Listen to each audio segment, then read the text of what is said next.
1907, Edward and Marion MacDowell opened up their corner of Peterborough, New Hampshire, to foster the creative gifts of our most talented artists, so that they might produce enduring works of the imagination. In this way, the MacDowell Colony, the nation's first artist residency program, an experiment without precedent, was born.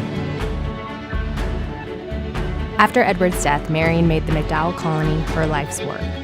The strength of her mission is evidenced by MacDowell today, more vibrant, diverse, and necessary than ever. More than 8,000 artists, composers, writers, architects, filmmakers, photographers, and others working in multiple disciplines have been awarded fellowships to work at MacDowell, many before they were publicly known. And works created at MacDowell have gone on to earn many of the art world's most prestigious prizes, and have forever changed how we see the world and understand one another.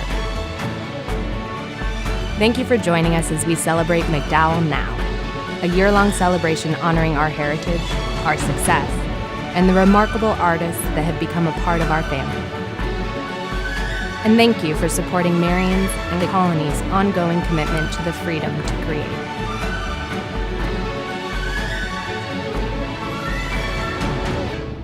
Good evening, and welcome to the 2018 MacDowell Colony National Benefit, accompanied by Robin Makatangai.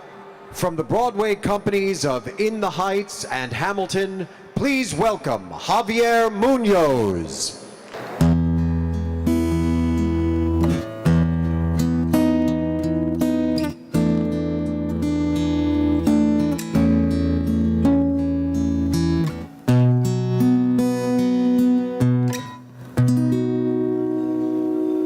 There's a place for us, somewhere a place for us, peace and quiet and open air, wait for us somewhere. There's a time for us,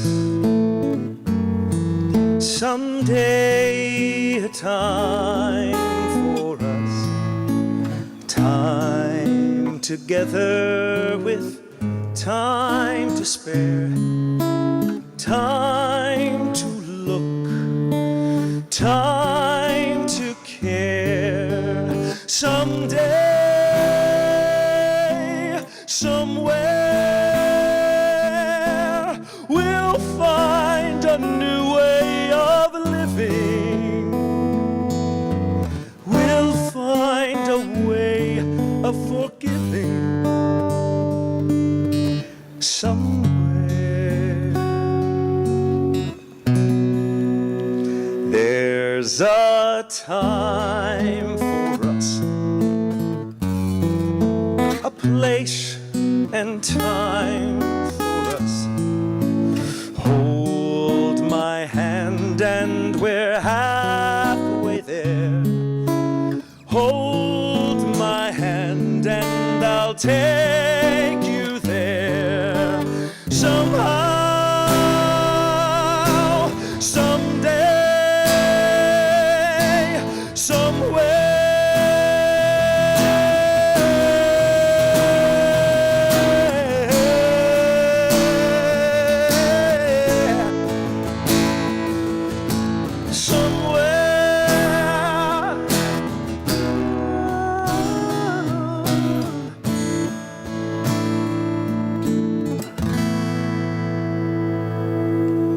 Somewhere.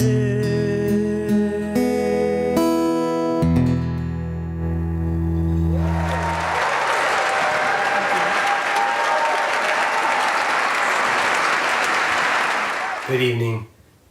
It's Michael Chabon. I'm really sorry that I can't be there with you this evening in New York City, in particular because this is such a special night, a night on which we celebrate the legacy and the incredible spirit of Cheryl Young, a woman who has served the MacDowell Colony and the cause of the arts with such faithfulness, such devotion, such brilliance, such inspired thinking, such radiance for 30 years now. I'm sorry that I'm not there to help honor the incredible work done by the dogged, creative minds that make up our board. And I'm very sorry that I can't be there with you tonight to recognize the fellows, my fellow fellows who are in the room there tonight.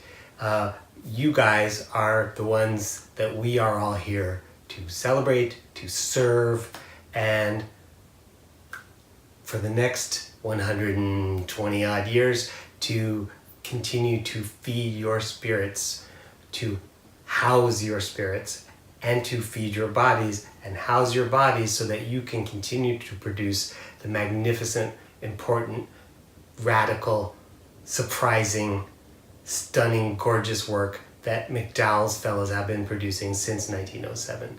Thank you all. Have a great time. And now, let me introduce the incomparable Jane Alexander. Wow. Well, thank you. Good evening, everyone, and thanks to Michael for that introduction. I'm sorry that he couldn't be here himself because he is a bright light, as we all know. And oh my gosh, wasn't that a gorgeous rendition of Somewhere by Javier and Robin? Whew.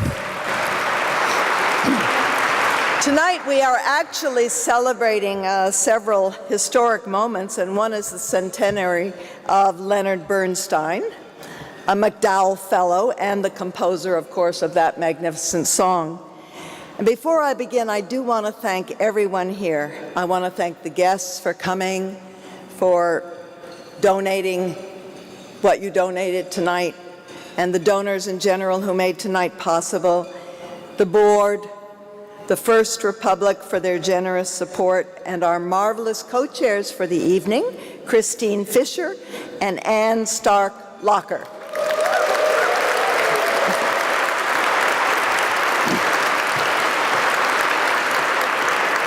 This is a beautiful venue. Thank you for securing that, both of you.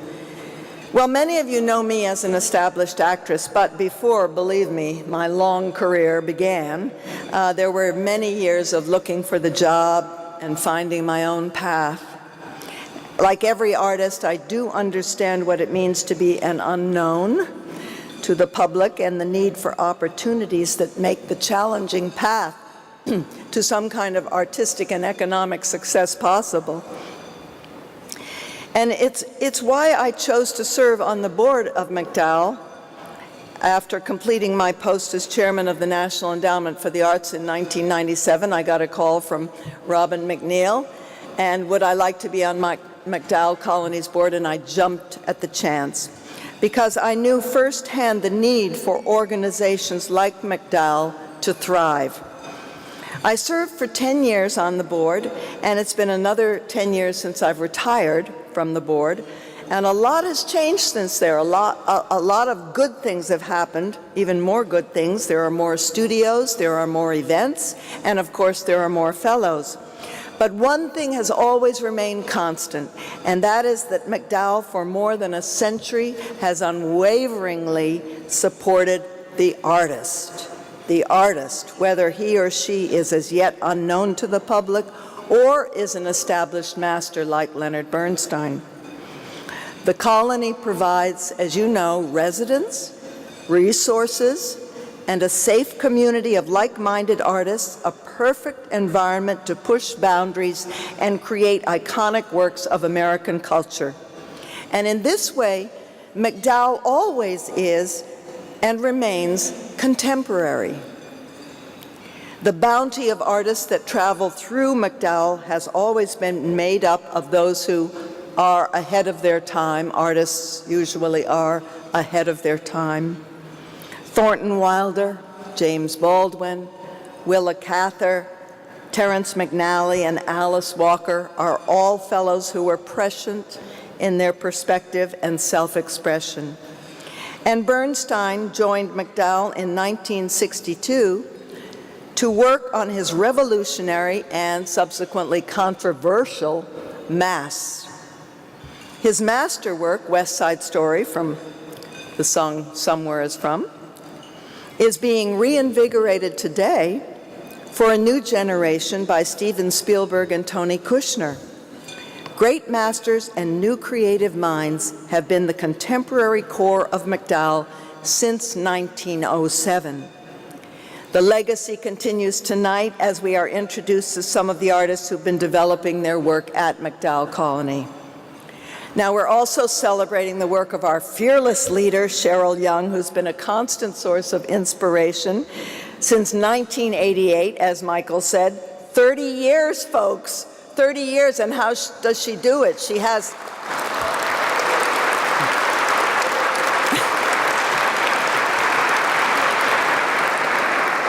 I don't know, she's looking pretty great. It's a great institution. She just loves her work, and we love her. So we honor Cheryl tonight for her incredible passion for this extraordinarily and impactful organization. So let's get our celebration started, and I'm pleased to introduce our MC for the evening, a MacDowell Fellow, and familiar face to many of you, the actress and host of her own show, Side by Side, the remarkable Susan Blackwell. Thank you, Jane Alexander. What an honor. Y'all, if you ever get a chance to be introduced by Jane Alexander, you should do it. It's so classy. Welcome, welcome, welcome to the 2018 MacDowell Colony National Benefit. If you got dragged here as someone's arm candy and you don't know what the MacDowell does, it's sort of like sleepaway camp where artists can create in the most supported environment possible. Can we bring the house lights up just a little bit? Just a tiny, tiny, tiny, minuscule there. I just wanted to look at you for a second. Look how pretty and sparkly all of you look. And I'm not just saying that because I'm going to ask you for money later. Or maybe I am, I'm not sure. But tonight isn't just a fundraiser. I mean, yes, it is a fundraiser, and we accept cash and checks and credit cards and entire estates. But it's a celebration of the great work that is generated by MacDowell artists and the people who make that work possible. We have a lot on the docket tonight. We're gonna have a lot of fun. We're gonna sample a diverse array of MacDowell artistry. Tonight really is a showcase of work by up-and-coming MacDowell artists. And we're also gonna get to know some of the artists, the fellows, as they are known. In fact, you know what I'd like to do? If we could, just for a quick, I know you're right in the middle of your salad, but if you could everyone could just shut their eyes for a second? Yes, sir, I'm talking to you. Just shut your eyes for a second. If you're a server, you can keep your eyes open. If you're walking, you can also keep your eyes open. But if you're seated, madam, just shut it down. All right, if you're a fellow, I'd like you to just take a moment, take a breath, and I'd like you to think about something that you created at the MacDowell that you're super proud of. Or a breakthrough creative moment that you experienced there, or a connection that you made there. Now, if you're not a fellow, please just use this time with your eyes closed to calculate how much disposable income you have handy to donate to the MacDowell later in the evening. And while you run those numbers, I just want you to consider those sweet, sweet tax incentives. Just process that. Okay, now everyone, open your eyes. Every single MacDowell fellow that can hear my voice, if you would, please put down your salad fork and stand. Drink it in, people. Now we know who you are. You may sit.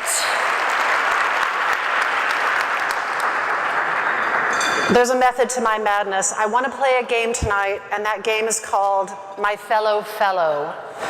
You win, my fellow fellow, by finding a MacDowell Fellow and learning about their experience at the MacDowell Colony.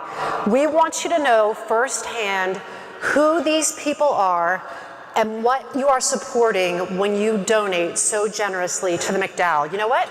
I'm going to show you how to play. I'm going to go first. My name is Susan Blackwell, and I am a MacDowell Fellow.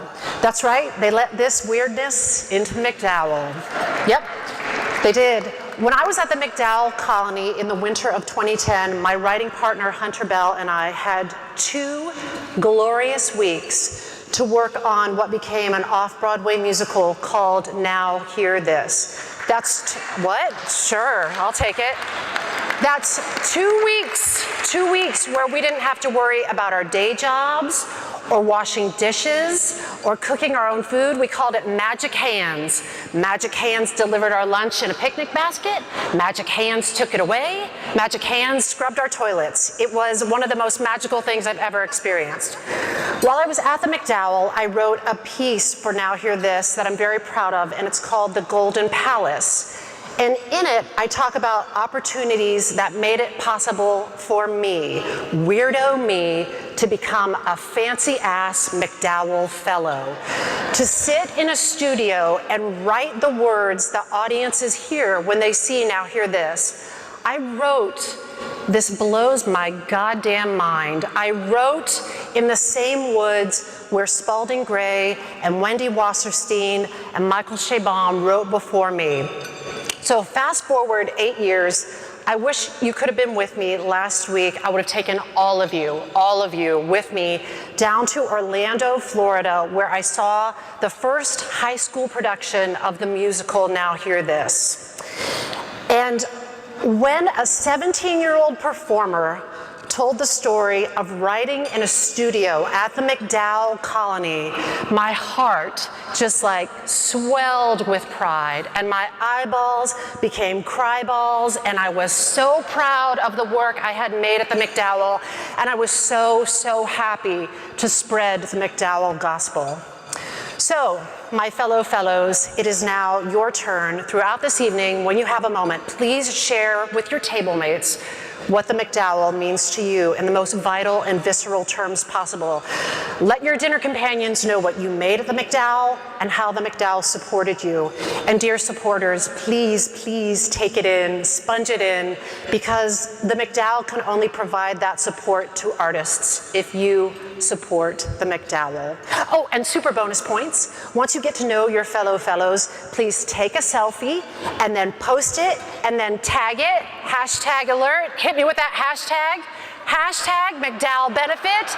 Look at her, rocking the socials at MacDowell Colony. Good.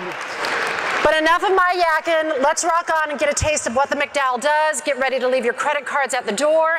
If you will permit me to introduce the next piece, this documentary in progress began 6 years ago, and it follows the remarkable stories of young dancers who face greater than usual odds to embrace the discipline, beauty, and passion of ballet. Ladies and gentlemen, MacDowell Fellow David Peterson's film, Lift.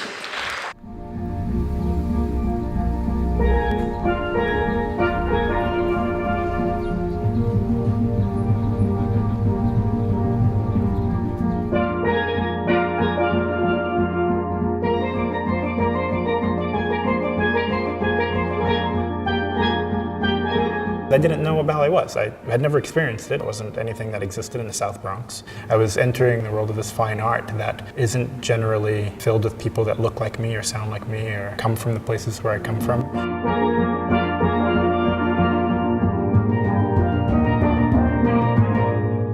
I grew up in a homeless shelter, but if I let that define every single thing I do for the rest of my life, then what does that make me, like a charity case or something? I don't want that.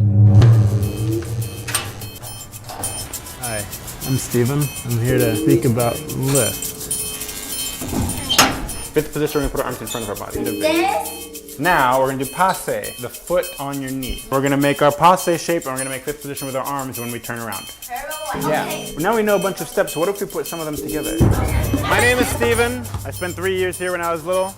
And I came out of this place because I joined ballet. And I've come back here today to continue that program. It's 20 years later. Some of these kids spent the past hour with me inside doing some ballet. And I think they want to show you what they learned because they're kind of excited. All right, here we go. You can do it. No, he's gonna do it.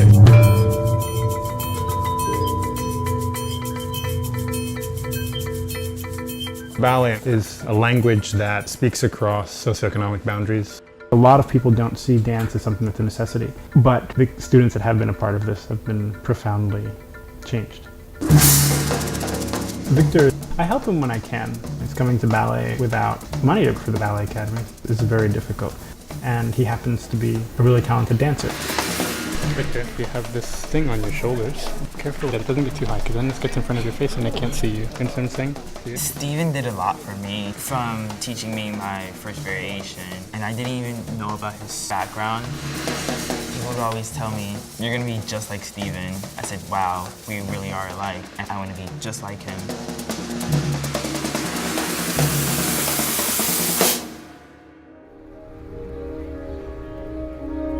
There's something about a person's pride that they try to maintain even when they're down and out. Charity sometimes becomes difficult for them to take. But the thing about ballet and art and culture is that it's really, really powerful. It allows people to find stability. Denisha was being bullied by 12 girls at the school that she goes to. They was gonna stab her. Where is all of this anger coming from is what I'm not understanding. She's welcome here even Thank if she you. misses, so don't worry about Thank that. you so You better much. get dressed. This is Victor's first time dancing with American Ballet Theater and dancing on the Metropolitan Opera stage at Lincoln Center. He's got to learn the choreography first. He's only got a couple days at ABT. I think they go up on Tuesday. Do you have your ballet slippers? Yes. White socks? Yes. Okay, good luck. We're headed to Lincoln Center, 65th Street. We're trying to get to the stage door. Just go straight inside.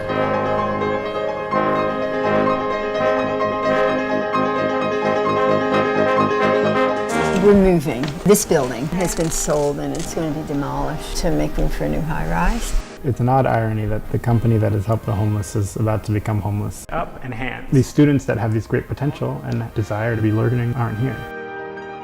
Their life is so transient and they get many promises and then they're taken away. And now this thing that's so stable is being taken away because we have become homeless. I'm not doing ballet anymore. I know, I wanted to talk to you about that. You know, we're worried because we haven't seen you in a while. Steven and Miss Byer told me to audition for School of American Ballet, one of the biggest schools in America. They think I'm really good at dancing and I should take more responsibility. When you don't show up, people remember. Everything could be over. Because there's 10 other boys waiting in the wings and they'll grab your spot. Success doesn't mean being a dancer. I mean, that's great, but for many of them, being the first person to go to college in their family is the best they can be, and that's success as far as I'm concerned. What I don't understand is why it's okay to put up on a pedestal someone who can put a ball in a net from 30 feet, but not someone who can make 3,000 people sitting in an audience cry.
Ladies and gentlemen, my fellow filmmaker, David Peterson. David! Hi, everyone. I'm David Peterson, director of the documentary Lift, and that was Victor Rosario, the dancer featured in the film who graduated from the Lift program and is now, get it, in his third year at the School of American Ballet. So she's on his way to become a professional dancer. Thank you, Victor. So as you can see from his age in the clip and the age he is now, the making of a dancer and the making of a documentary film is a very slow, difficult process. But, and for a long time, I had a lot of doubts about the documentary. In fact, I still do. However, great dancers came on board to support us. Misty Copeland, Lourdes Lopez, ABT, all kinds of people got on board to support the film and bring this story of the remarkable dancers out into the world.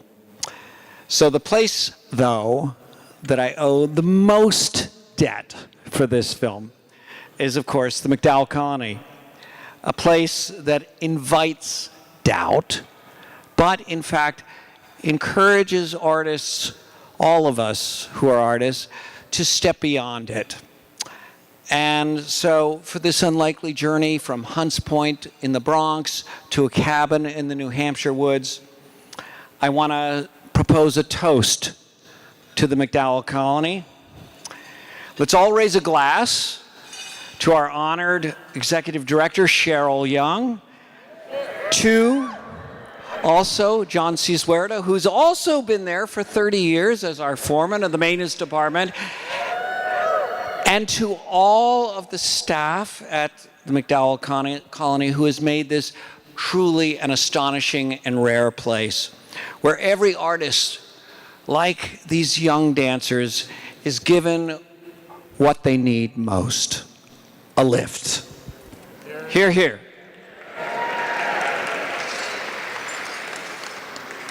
I'm gonna finish my wine, okay. So next, another fellow who couldn't join us this evening has a very special message to introduce the next piece for the evening. Ladies and gentlemen, Ms. Tayari Jones, author of An American Marriage. Hi, everyone. Thank you so much for coming out tonight for the annual MacDowell Gala. I'm so sorry that I can't be with you, but I'm in Sydney, Australia for the Writers' Festival.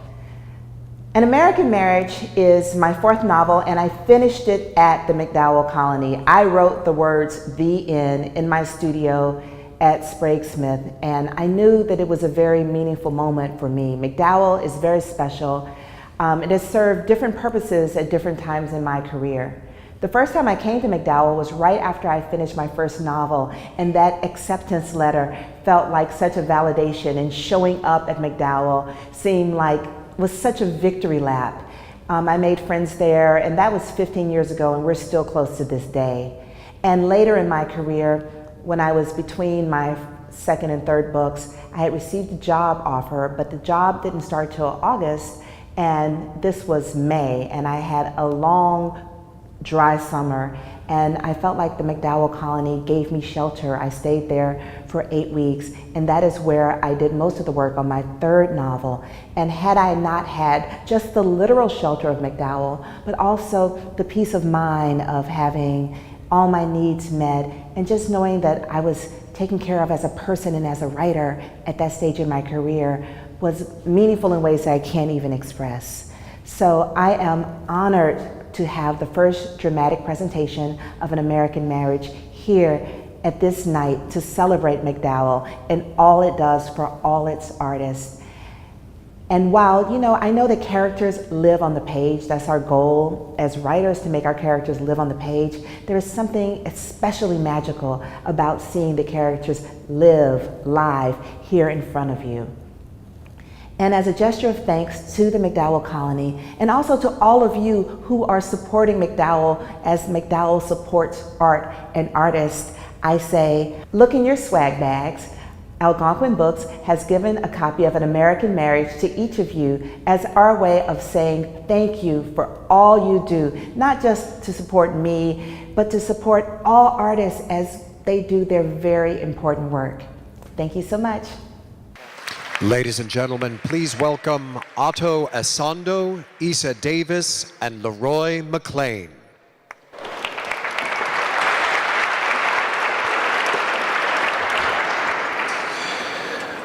My wife, Celestial, used to say that I'm a country boy at the core, but I never cared for that designation. Eloy, Louisiana is a small town, and when you hear country, you think of raising crops, baling hay, and milking cows. Never in my life have I picked a single cotton boll, although my daddy did. Now, Celestial is from Atlanta, and there's a case to be made that she is country too, but let her tell it. She's a Southern woman, not to be confused with a Southern Belle. For some reason, Georgia Peach is all right with her, and it's all right with me too. So there you have it. I married Roy Othaniel Hamilton, whom I met for the first time when I was in college. Our connection wasn't immediate. He considered himself a playboy in those days, and even at age 19, I was not one to play with. Andre was the one who introduced me to Roy, although it wasn't quite on purpose. I was a witness at their wedding, you know. The day she married Roy, I signed my name, Andre Maurice Tucker, even though my right hand trembled so badly I had to steady it with my left. We were properly married for 1.5 years, and we were happy for that time. At least I was. Maybe we didn't do happy like other people, but we're not your garden variety bourgeois Atlanta Negroes where the husband goes to bed with his laptop under his pillow and the wife dreams about her blue box jewelry. I was young, hungry, and on the come up. Celestial, she was an artist, intense and gorgeous. We were like Love Jones, but grown. Or what can I say? I always had a weakness for shooting star women. Memory is a queer creature, an eccentric curator. I still look back on that night, although not as often as I once did. How long can you live with your face twisted over your shoulder? My regret is how we argued that night over his parents of all things. See, what I know is this: they didn't believe me. There, in front of the room, I explained Roy couldn't have raped the woman in room 206 because we had been together. The prosecutor asked me what we had been fighting about, and even before I stepped down from the witness stand, I knew that I had failed him. 12 years is what they gave him. Roy understood that 12 years was an eternity because he sobbed right there at the defendant's table in the way that only a grown man can cry, from the bottom of his feet, up through his torso, and finally through his mouth. When a man like that wails, you know it's all the tears that he was never allowed to shed, from little league disappointment to teenage heartbreak, all the way to whatever injured his spirit just last year. Parson Correctional Facility. Dear Celestial, AKA Georgia, I don't think I've written a letter to anyone since I was in high school and assigned a French pen pal. That whole thing lasts about 10 minutes. I know for sure that this is the first time that I ever wrote a love letter, and this is what this is going to be. Celestial, I love you. I miss you. And I want to come home to you. Look at me telling you things you already know. I'm trying to write something on this paper that will make you remember me, the real me, not the man you saw standing in a broke-down country courtroom, broke down myself. I was too ashamed to turn towards you, but now I wish I had, because right now I would do anything for one more look. Love, Roy. Dear Roy, I'm writing this letter sitting at the kitchen table. I'm alone in a way that's more than the fact that I am the only living person within these walls. Up until now, I thought I knew what was and wasn't possible. Maybe that's what innocence is, having no way to predict the pain of the future. Yours, Celestial. This is what it must be like to be married to a widow. You give her bandages for her wounds. You offer comfort when memories sneak up and she cries for what looks like no reason. When she reminisces about the past, you don't remind her of the things she has chosen not to recollect. All the while telling yourself it's unreasonable to be jealous of a dead man. Dear Georgia, my mother says you're famous. Confirm or deny? Love, Roy. Dear Roy, I must be famous if word has made it to ELO, LA. I told you that my doll won a contest at the National Portrait Museum. What I didn't tell you was that the portrait was of you. I hate that you had to hear it from your mother and not from me. When I was interviewed on stage, I didn't tell them about you. What is happening with you is so personal that I didn't want to see it in the newspaper. I know you will understand what I mean. Love, Celestial. Dear Georgia, a few months ago you said you were dream adjacent, but it looks like you've been living your dream behind my back. P.S. Was Andre there? Were the two of you going around telling everybody that you've been best friends since you were two little babies taking a bath in the sink? Was everybody saying how cute that is? Celestial, I may have been born yesterday, but that is not last night. Your husband, I think, Roy. Dear Roy, this is the letter I promised that I would never send. I can't go on being your wife. You're going to think that this is about another man, but this is about the two of us, about our delicate cord that has been shredded by your incarceration. I blame it on time, not on you or me. And I'm not abandoning you. I will never abandon you. You're a part of my family, Roy, and you will always be. But I can't be your wife. Yours, and I mean it, Celestial. But what can I do other than what I've done? I've known Celestial Davenport all my life, and I've loved her at least that long. This is the truth, as natural and unvarnished as Old Hickey, the centuries-old tree that grows between our two houses. My affection for her is etched onto my body like the Milky Way birthmark scoring my shoulder blades. Dear Celestial, I am innocent. Dear Roy, I am innocent too. This is the truth that you have to lean close to see. I'm not making excuses for myself. I know that there are men in this world, better men than me, who would cut these feelings off and burn the stump the day that Roy went to prison, especially with him being falsely convicted. His innocence is something that I have never doubted. None of us did.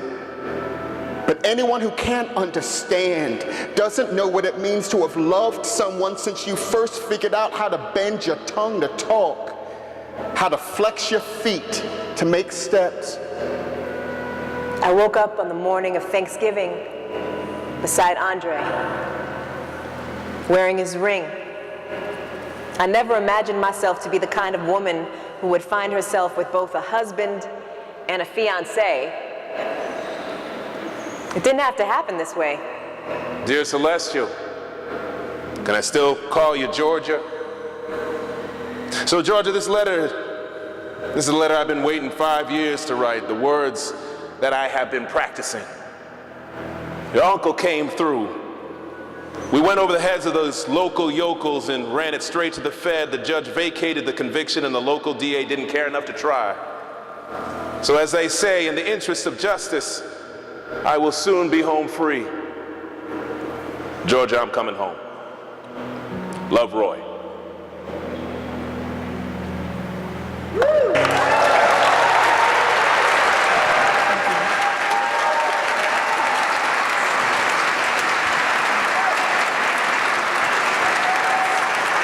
That was Otto Isando, MacDowell Fellow Issa Davis, and Leroy McLean reading An American Marriage, written by MacDowell Fellow Tiari Jones. And now I am thrilled to introduce a multi-talented artist, a singer, a filmmaker, one of my cutest fellows, performing his original piece, Goth Song. Please welcome the incredible Joseph Keckler. Thank you so much. Yes, it's true that I write songs and text and do all sorts of different things. But when I moved to New York, I found myself in a string of low-level jobs in the arts. I hawked audio guides for $8 an hour at the Guggenheim. I worked for a blind gallerist. You may be under the impression there are many. I can confirm there is one. I worked for an opera pirate. That's a man who sells pirated opera recordings, and I like to look back at that time as my days at sea.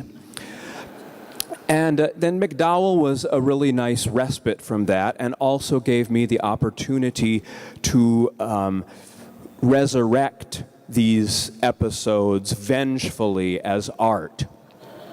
So here is one of those.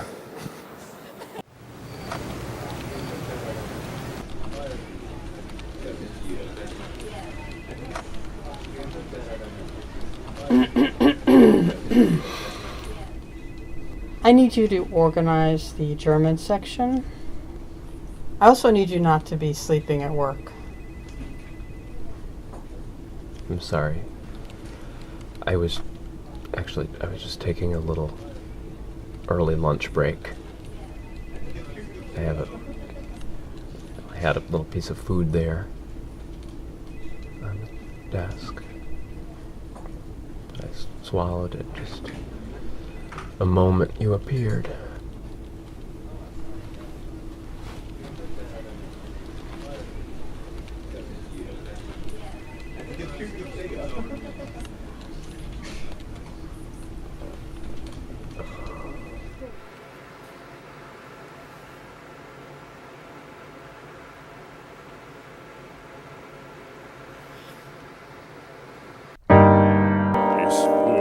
Schwierig zu arbeiten.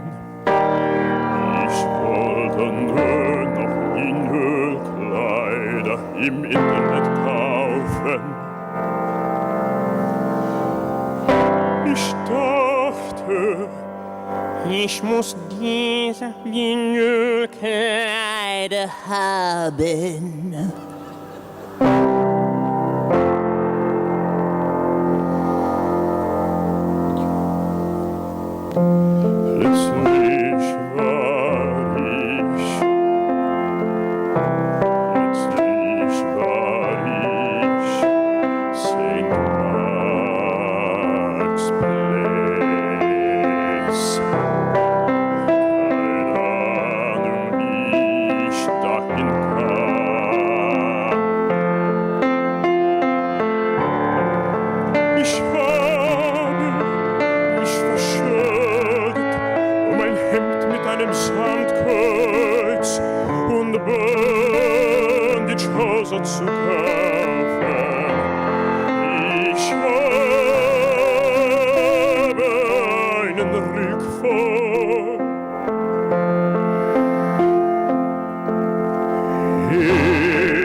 Ich hatte das Thank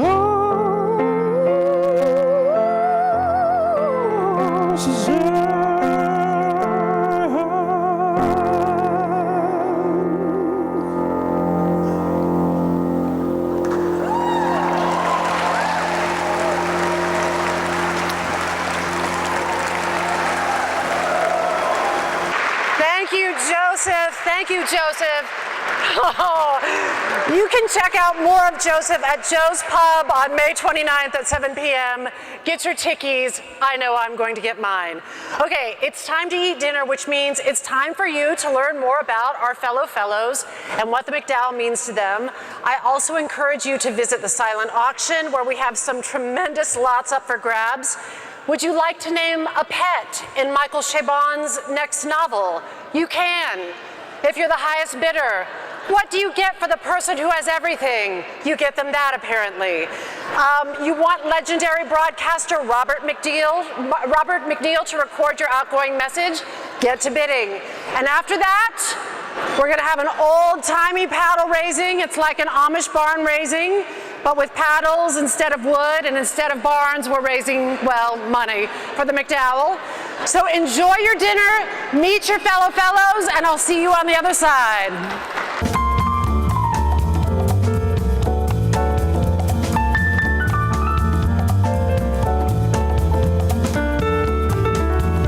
We all know that MacDowell is about comfort, but tonight I wanted to really emphasize of the level of discomfort, because I think that's more important. I think the level of discomfort that we all take, and we go with all different packages that we have with us as these artists, people, creative minds, we go there with these heavy packages, and it's really uncomfortable. And sometimes like confronting with this discomfort is just unbearable. So it's not like everything sweet and creamy and cherry on top, that you are in MacDowell residency and everything is fine and this angelic food is coming to you. And it is, but it's also, it's not easy. It's a very uneasy experience, which I call it a sustainable, constructive discomfort. And it really stays with you and it helps you. So I wanted to thank you all that to keep this place as the oasis of artists.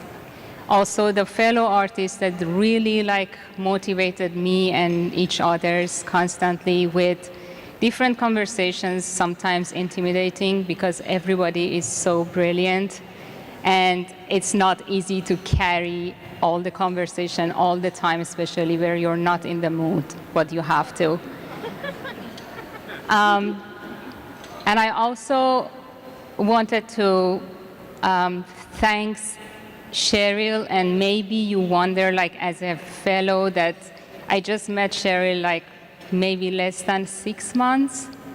And it might be a little bit strange that why I want to toast to Cheryl, but I really wanted to share with you that first I met Cheryl at MacDowell. It was, they said like the director coming from New York, and that was another uneasy thing. That, okay, so we have to be formal and we have to just act differently, and this director is coming that I have no idea who she is.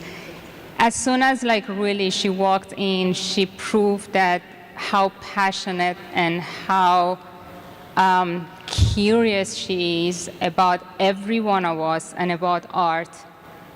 And she really, I witnessed her once in an open studio, which wasn't a very easy open studio. She might remember that.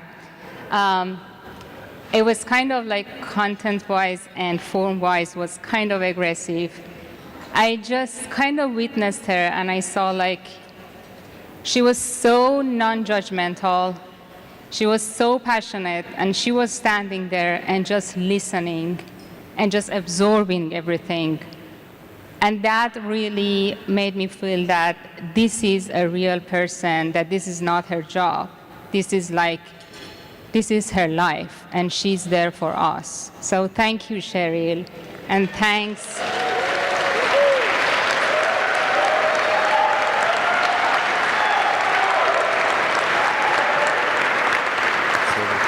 And cheers to us, the MacDowell family. Yes. Thank you. Please welcome back our host for the evening, Susan Blackwell. Ladies and gentlemen, welcome back. I hope you enjoyed your dinner. I hope that you learned about each other, a little something about me. I was so inspired by Jane Alexander's sartorial choices. I decided to change into my sneakies too. So get ready, buckle up. Okay, before we begin our honoree presentation, I just want to prepare you for what's going to come after. In the center of your table, there's an envelope. And if you crack that open and reach in, there's going to be paddles, and those paddles have your names on them. So find your paddle. You're doing great, you guys. You are doing great. Got it? Look at Jane handing out those paddles like a champion. All right, you got your paddle? Perfect. Perfect.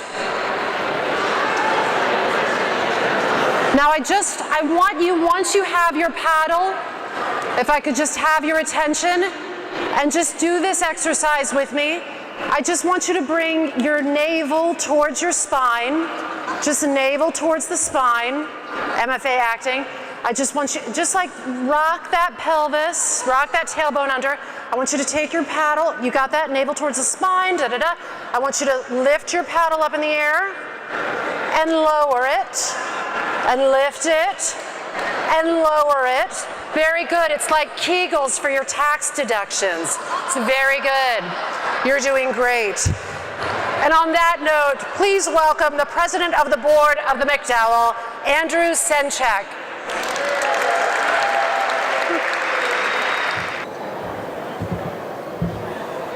So, I apologize for having to start out this way, but I believe that there's a problem with the bidding. There's a certain animosity developing between one of the board members of MacDowell, David Baum, and a colleague of mine for 33 years, Peter Worth, concerning, what is it, Peter, that you're worried about? The pet name, Michael Chabon's pet name. So if there are any of you out there that can resolve this situation without any physical violence, I really appreciate it. Boy, if you can turn down those lights, it'd even be good too. Okay, did anybody hear anything I said? Okay.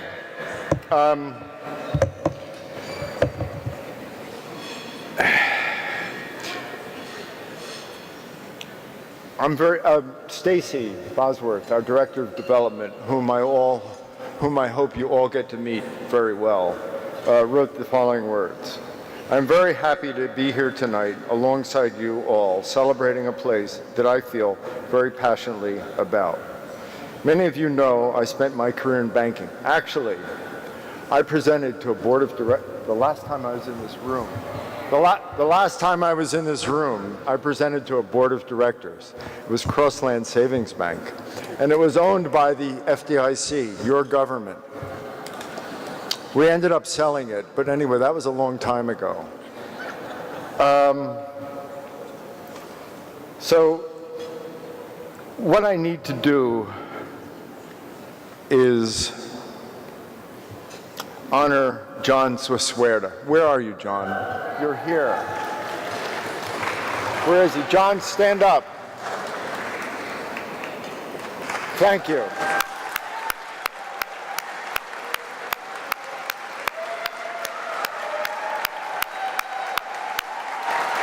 Okay.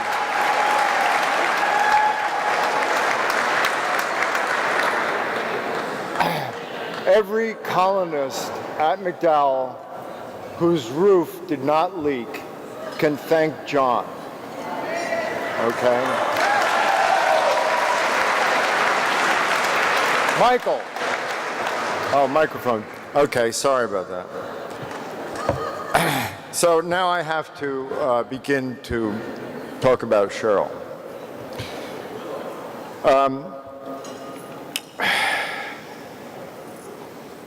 To speak of Cheryl and her fame and her name is to really begin an origin story.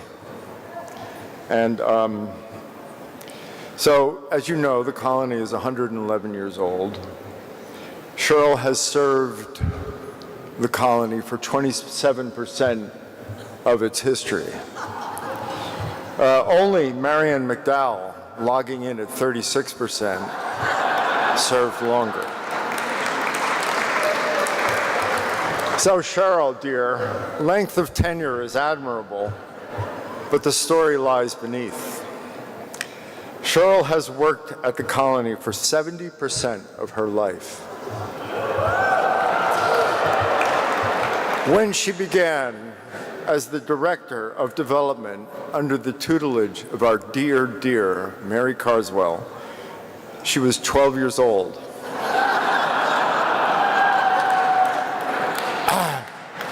Her husband, Bob, would appreciate this. She was a little young.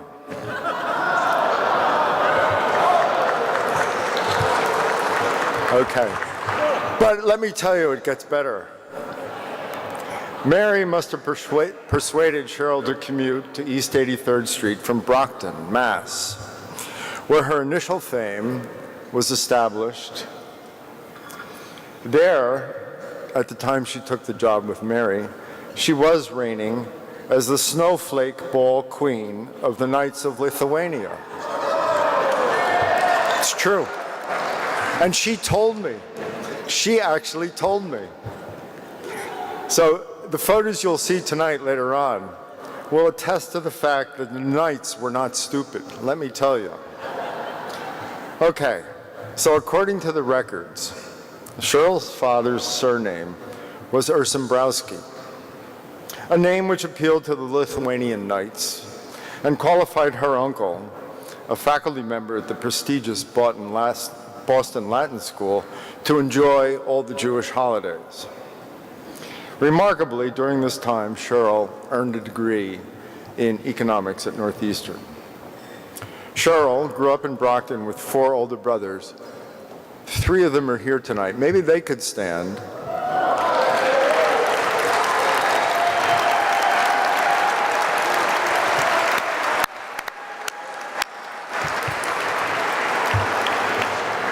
And it's such a treat to have them here because, you see, I've always wondered where Cheryl got that world-class blush from. And I have to think it's from her brothers. So, but I think her brothers also gave her a characteristic which is really very valuable when you head an artist colony. And that's the characteristic of being completely unable to be intimidated. And I have tried, plenty of times. I've even asked Peter Worth to intimidate her. It won't work. So the reason why this is fairly valuable in an artist colony is because there are many ways to turn an artist colony into a disaster.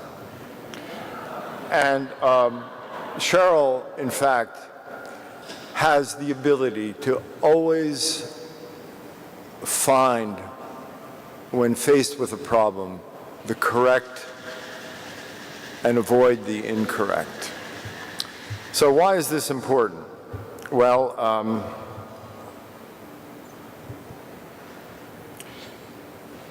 there are a few things that an artist colony can do which create disasters. They can permit non-artist board members to meddle in admissions. They can permit artist board members to wage sectarian aesthetic warfare. And they can permit the executive director to pursue her vanity. MacDowell is free of these perils because MacDowell is never about Cheryl, except, of course, for this particular evening.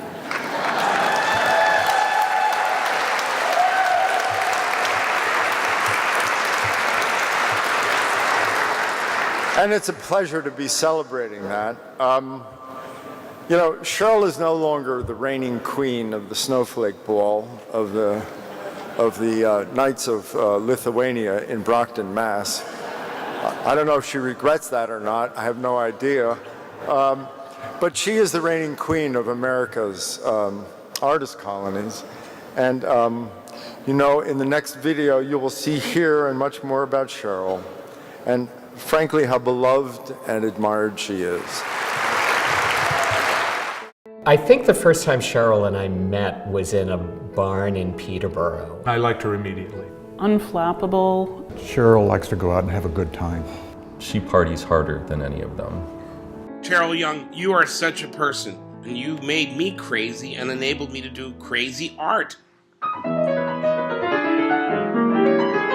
She can talk to anybody. You know, it's home, which is rather lucky for the writer who often feels homeless at heart. There is nothing crazier than a crazy person who allows and enables crazy people to do their art.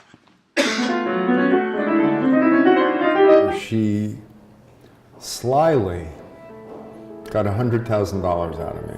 You gave Amanda Green and me 2 glorious weeks to finish our musical Hands on a Hard Body that was longer than the play ran on Broadway. Thank you doesn't seem to do justice to all you've given so many writers and artists. In 30 years, I think Cheryl has just become more and more passionate. I think she is a mission-driven woman, and as much as she loves the art, it is all about the artists. She just radiates intelligence. Every encounter I've had with her is marked by a kind of intelligence that surrounds the encounter itself. And that's always what I think about when I think about Cheryl. I'm a very kind of go off and do it person. And she's always given me a lot of rope to do that. What has stood out more and more and more in my mind is her deep appreciation for the arts and the importance that the arts really plays in her life. MacDowell is an ever-evolving contemporary arts organization that is poised to do as much great work in its second century as it did in its first because of Cheryl. She's actually a painter and a sketch artist, and they're really, really good. Someone who's around artists all the time, you don't think that they're necessarily artists themselves, but my mother is actually a very good artist. She slips every once in a while. Even though she's been in New York for 30 years, she's from New England. I'm Scott, how are ya? It was clear from the day that she started that she loved her job. Having gotten to meet many of the medal winners has been an absolute highlight of my side entry into MacDowell. I love you. You, more than anybody else, have transformed this organization from a residency program to a leading national arts organization. Thank you. You just add a dimension to everything else that's so great about this. It's a remarkable pleasure. Thank you. Congratulations. You deserve all of this. You've worked really hard for the past 30 years. I know people don't always see that, but I know it, and I want everyone else to as well. It's been an extraordinary privilege to be working with you for more than 2 decades, and there's no one who could deserve more of a tribute than you on this night. You deserve every loving anecdote, tribute, and heartfelt congratulations that you get. Congratulations, Cheryl, on 30 years of awesome.